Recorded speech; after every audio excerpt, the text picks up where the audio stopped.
এটা হলো বিদেশের ওয়াশরুম।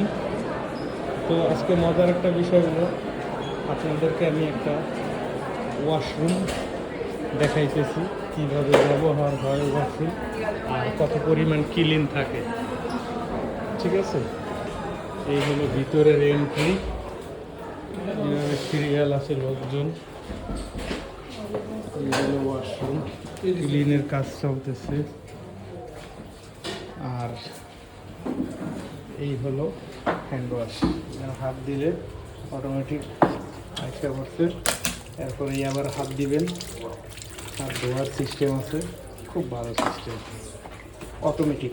হাত দিলেই পানি আসবে, হাত দিলেই, কোনো প্রেস করা লাগবে না, কোনো চাপ দেওয়া লাগবে না।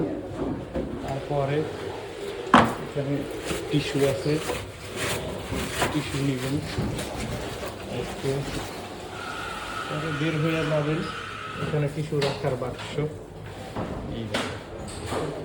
এবং ওয়াশরুম ব্যবহার করার পরে আপনার মন্তব্য এখানে দিতে পারবেন। গুড, গুড হইলে গুড। দেখছেন কত সুন্দর সিস্টেম।